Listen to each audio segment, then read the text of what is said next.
పటాన్చెరు నియోజకవర్గం ఇస్నాపూర్ మున్సిపాలిటీ చిట్కుల్ గ్రామం 9వ వార్డు నుంచి కాంగ్రెస్ పార్టీ కౌన్సిలర్ అభ్యర్థి మంజరి అలివేలు యాదగిరి ఇంటింటి ప్రచారం నిర్వహించారు. ఈ సందర్భంగా కాంగ్రెస్ ప్రభుత్వం అమలు చేస్తున్న 6 గ్యారెంటీలకు వివరించారు. మొదటిసారిగా మీడియా ముందు మాట్లాడిన ఆమె చేతి గుర్తుకు ఓటేసి తనను అత్యధిక మేజర్తో గెలిపించాలని కోరారు.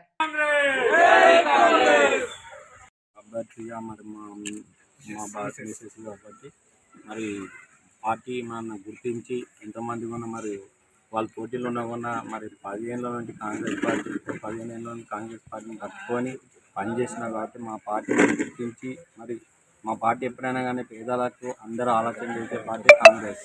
వేరే పార్టీలు ఉంటాయి కానీ అట్లా ఉంటాయి కానీ మా పార్టీ అనేది కష్టపడిన కార్యకర్తకు ఎప్పుడైనా గుర్తింపు ఉంటుందని ఇవాళ నాకు ఈ అవకాశం ఇచ్చిన మా సీనాన్న గారు కానీ నీలమ్మర్ గారు కానీ మరి మా పార్టీ నాయకత్వం అందరికీ పేరు పేరున నమస్కారం. ఇచ్చిన అవకాశాన్ని ఈ విజయంతం వాళ్ళకు తీసుకుపోయి వాళ్ళు ఇస్తానని చెప్తున్నాను.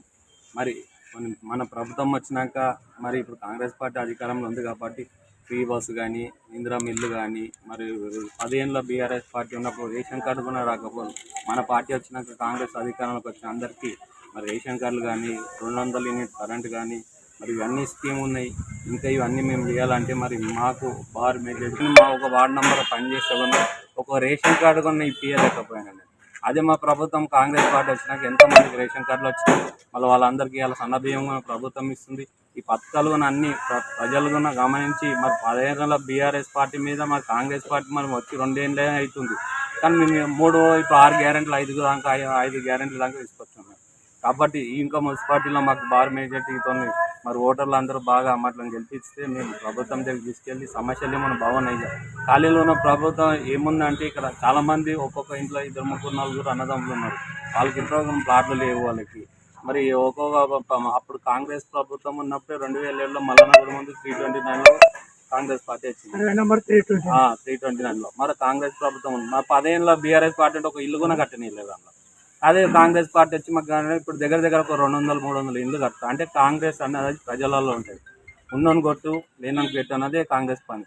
కాబట్టి మేము ఏమున్నా రేపొద్దు ప్రభుత్వం ఏమేమి హామీలు ఇచ్చినా మేము జనాలకు అన్నీ తీసుకెళ్ళి చేపిస్తాం. రేపొద్దున ఇప్పుడు మా రేవంత్ అన్న కూడా మరి కొన్ని స్కీమ్లు పెడుతున్నాయి. రేపటి నుంచి స్టార్ట్ అయిపోతుంది. అది ఏమి ఇస్తారో కూడా అవి ప్రజల వరకు చేర్చే వరకు మేము ఉంటాము.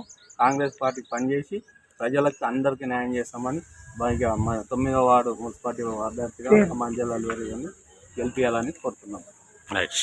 అనుకుంటున్నా ఏంటంటే నేను చదివినప్పటి నుంచి అనుకుంటున్నా ప్రభుత్వం అనేది ఒక లేడీస్కి ఏ అవకాశం ఇవ్వదా, ఏ దాంట్లో ఉండకూడదా, ఏదో ఒక హౌస్ వైఫ్గానే ఉండాలా ఎప్పుడైనా అనుకునేదాన్ని.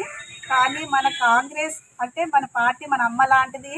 ఈరోజు మన లేడీస్కి ప్రతి ఒక్క అవకాశం ఇచ్చినందుకు ప్రతి దాంట్లో మనం కూడా ఒక పార్టిసిపేట్ చేయాలని ఉన్నందుకు ఇంకోటి నాకు చాలా సంతోషంగా ఉంది. దీంట్లో నిలబడడానికి కూడా కారణం అదే. ప్రతి ఒక్కరికి ప్రతి దానికి నేను న్యాయంగా చేయాలని ప్రతి ఒక్క సమస్యను తీర్చగలుగుతానని నమ్మకంతో నేను ఇందులో పోటీ బస్ చేస్తున్నాను. ఈ అవకాశానికి అందరికీ కృతజ్ఞతలు. కాంగ్రెస్ పార్టీ నుంచి నాకు వచ్చినందుకు. అందులో మన సీఎం రేవంత్ రెడ్డి గారు ఆయన మన లేడీస్ కోసం అవకాశం ఇచ్చినందుకు నాకు చాలా ఆనందంగా ఉంది. ప్రతి ఒక్క లేడీస్కే కానీ ప్రతి ఒక్క సభ్యులకే కానీ ప్రతి ఒక్క సమస్యలో నేను ముంగటుండాలని దీంట్లో పాల్గొంటున్నాను. ఇంకోటి ఏంటంటే మన చిటికుళ్ళు భద్రకాళి మున్సిపాలిటీ ఇస్నాపూర్ మున్సిపాలిటీకి 9వ వార్డు నుంచి నేను పోటీగా నిలబడుతున్నాను. ఇంకోటి ఏంటంటే మన కాటా శ్రీనివాస్ అన్న గారికి మన నీలం మదన్న గారు వీళ్ళందరూ ఆశీస్సులు బట్టి నేను దీంట్లో బరిగా ఉండడానికి చాలా సంతోషిస్తున్నాను. ఇంకోటి ఏంటంటే మనకు సంబంధించిన గ్రామాల్లో ప్రతి సమస్యలే కానీ మన సభ్యులకు సంబంధించిన ఏ ఒక్కదానికైనా కానీ ప్రతి దానికి నేను ముంగటుండి చేస్తానని కృతజ్ఞత తెలియజేస్తున్నా. జై కాంగ్రెస్, జై జై కాంగ్రెస్.